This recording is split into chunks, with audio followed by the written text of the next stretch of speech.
नमो नमः। भवतां सर्वेषां स्वागतम। विद्यार्थियों, आप सभी का स्वागत है संस्कृत कक्षा में। और आज हम आपसे चर्चा करने जा रहे हैं बीए भाग प्रथम के पाठ्यक्रम में सम्मिलित स्वप्न वासवदत्तम, जिसे महाकवि भास ने लिखा था, उस स्वप्न वासवदत्तम के पंचम अंक के बारे में। पंचम अंक में अभी तक हमने घटनाक्रम पढ़ा है और अभी जो हमने पिछला वीडियो आपने देखा होगा, उस पिछले वीडियो में आपने देखा होगा कि उदयन जो है वे सपने में वासवदत्ता को पुकारते हैं। पास में खड़ी हुई वासवदत्ता जो है वह उनसे वार्तालाप करती है और राजा जो है वे दोनों हाथों को फैला करके वासवदत्ता को पुकारते हैं कि अब तुम मेरे पास आ जाओ, अब तुम मुझसे अलग मत रहो। और इस प्रकार से ये सब कुछ संवाद जब चल रहा होता है तब वासवदत्ता कहती है चिरम स्थितास्मि, अब मुझे यहाँ पर बहुत देर हो गई है। कोऽपि माम पश्येत्, कोई मुझे यहाँ पर देख लेगा। तत् गमिष्यामि, इसलिए अब मैं यहाँ से चली जाऊंगी, चली जाती हूँ। अथवा शय्या प्रलंबितम आर्यपुत्रस्य हस्तम शयनीय आरोप्य गमिष्यामि। लेकिन जब वह देखती है कि जो उदयन है, वे उदयन ने जब हाथ फैलाए वासवदत्ता को पुनः प्राप्त करने के लिए, वासवदत्ता को पुनः बुलाने के लिए, तो उनका एक हाथ जो है वो शैया जो बिस्तर है उस बिस्तर से नीचे की ओर लटक रहा है। तो उसके मन में आता है कि जो आर्यपुत्र है, जो उदयन है, उनका एक हाथ जो है वो बिस्तर से नीचे की ओर लटका हुआ है, तो क्यों ना मैं इनका हाथ जो है वो बिस्तर पर रख करके और फिर चली जाती हूँ। तो वह कहती है शय्या प्रलंबितम आर्यपुत्रस्य हस्तम, अर्थात जो शैया से लटक रहा है, जो बिस्तर से लटक रहा है, ऐसे आर्यपुत्र के इस हस्त को, इस हाथ को शयनीय आरोप्य, उस बिस्तर पर वापस रख करके गमिष्यामि, चली जाऊंगी। तथा कृत्वा निष्क्रांता, और वह चुपके से धीमे से उदयन के हाथ को पकड़कर उसे बिस्तर पर रखती है। लेकिन जैसे ही वे उस हाथ को बिस्तर पर रखती हैं और बाहर की ओर निकल रही होती हैं, तभी राजा सहसा उत्थाय, राजा अचानक से उठ जाता है और उठ करके चिल्लाता है वासवदत्ते तिष्ठ तिष्ठ हा धिक।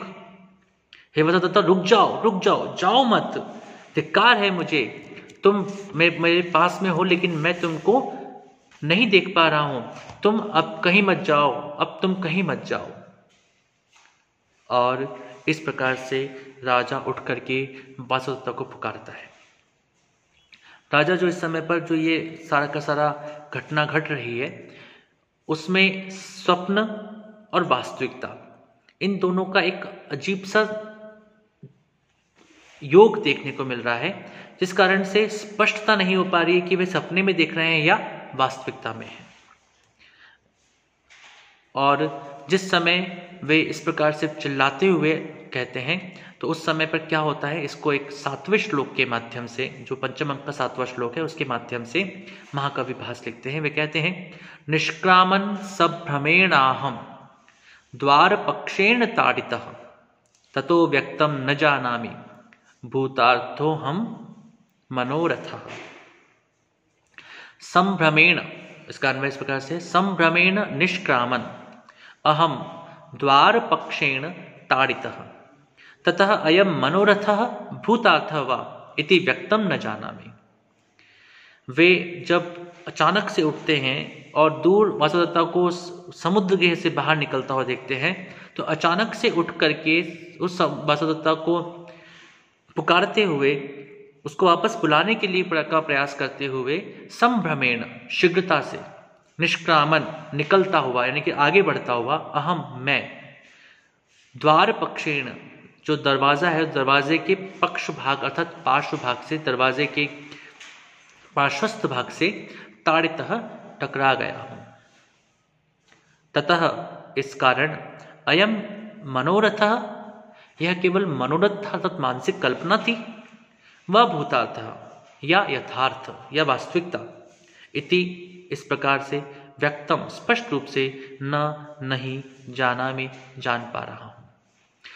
हुआ यह है कि वासवदत्ता वहां से उनका हाथ ऊपर रख करके और निकली, और निकलती हुई वासवदत्ता को थोड़ा बहुत कुछ हद तक उदयन ने देखा, लेकिन उदयन पहले से सपने में थे और इसलिए जैसे ही वे उठते हैं अचानक से उठ करके और वासुदेवता को पकड़ने के लिए भागते हैं, तो उस समय पर वे दरवाजे से टकरा जाते हैं।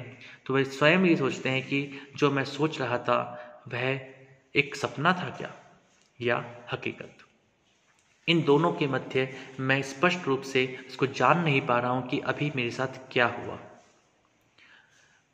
और दूसरी तरफ से प्रवेश करता है, प्रवेश करके विदूषक अयि प्रतिबुद्धो अत्र भवान, हे महाराज आप जाग गए हैं क्या? राजा कहते हैं वयस्य, हे मित्र, प्रियम आवेदय धरते खलु वासुदत्ता। और वे इसको सच मान करके कहते हैं कि हे मित्र, मैं तुम्हें सच कह रहा हूं, एक प्रिय बात बताऊं तुमको कि वासुदत्ता जीवित है, वासुदत्ता निस्संदेह जीवित है। विदूषक कहता है अविहा वासुदत्ता कुत्र वासुदत्ता चिरात खलु उपरता वासुदत्ता। विदूषक कहते हैं अरे महाराज ऐसा मत करिए, कहाँ है वासुदत्ता, वह तो बहुत पहले ही मर चुकी है। राजा कहते हैं वयस्य माँ माँ एवं, हे मित्र ऐसा मत बोलो, ऐसा मत कहो, वासुदत्ता जीवित है। मैं निश्चित रूप से कह सकता हूं कि वासुदत्ता जीवित है। और 8वें श्लोक में वे कहते हैं शय्यायाम अवसुप्तं मां बोधयित्वा सखे गता दग्धेति ब्रुवता पूर्वं वंचितोस्मि रुमण्वता। शय्यायाम अवसुप्तं मां बोधयित्वा सखे गता दग्धेति ब्रुवता पूर्वम वंचितोस्मि रुमण्वता। वे कहते हैं हे सखे, वासुदत्ता शय्यायाम अवसुप्तं मां बोधयित्वा गता दग्धा इति ब्रुवता रुमण्वता पूर्वम वंचितः अस्मि। हे मित्र, वासुदत्ता शय्यायाम अवसुप्तम, इस बिस्तर पर जब मैं सो रहा था, उस सोते हुए मुझे बोधयित्वा जगाकर गता चली गई है। वह मुझे जगाने आई थी, उसने मुझे जगाया और मुझे जगाकर चली गई।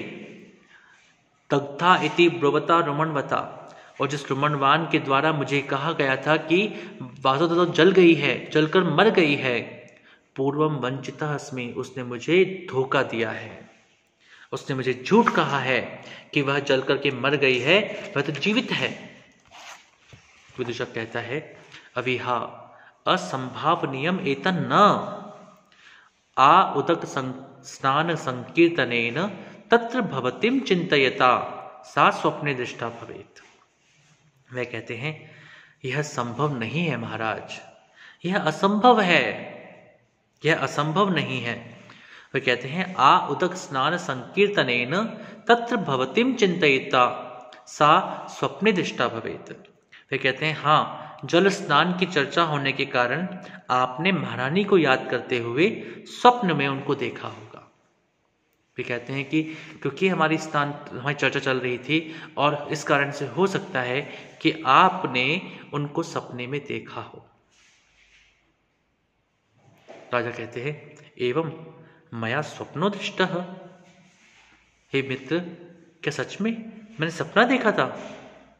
मुझे विश्वास नहीं होता, मुझे तो लगता है कि मैंने वासुदत्ता को सत्य में देखा था और वे ये किसी भी रूप में मानने को तैयार नहीं है कि मैंने एक सपना देखा, मैंने एक स्वप्न देखा।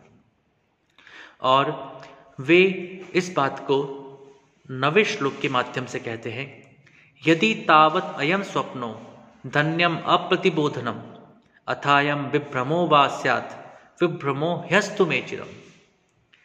वे कहते हैं यदि यह एक सपना है तो मेरा न जागना ही अच्छा था, अथवा यदि यह मति भ्रम है, अर्थात मेरा जो दिमाग है, मेरी जो बुद्धि है, उसमें कुछ भ्रम उत्पन्न हो गया है, तो मैं इस भ्रम को दीर्घ काल तक बना रहना ही अच्छा समझता हूं। मैं नहीं चाहता कि मेरा ये भ्रम टूटे, और यदि ये सपना था तो मैं नहीं चाहता कि मैं जागूं, क्योंकि मैं वासुदत्ता के बिना नहीं जीवित रह सकता हूं। इस प्रकार से वे यहाँ पर वासुदत्ता के प्रति अपने अटूट प्रेम का प्रदर्शन करते हैं। लेकिन उनके मन में एक बात और स्पष्ट रूप से आ चुकी है कि वासुदत्ता शायद जीवित हो सकती है। और इस प्रकार से यहाँ तक आते आते उदयन जो है वे, जो कि वासुदत्ता को भूलने की कोशिश कर रहे थे, अब फिर से वासुदत्ता की और वासुदत्ता के चिंतन की और वासुदत्ता के जीवित होने की और उनका संदेह जो है वह वापस दृढ़ीभूत होने लगा है। वह ये मानने लगे हैं कि शायद वासुदत्ता जीवित हो सकती है और वह मुझे पुनः प्राप्त हो सकती है, मिल सकती है। तो आज तक इतना ही। आज हमने 9वें श्लोक तक का अध्ययन किया पंचम अंक के। आगे का अध्ययन हम अगले पाठों में करेंगे। तब तक के लिए नमो नमः। शुभम भवतु। पुनर्मिलामः।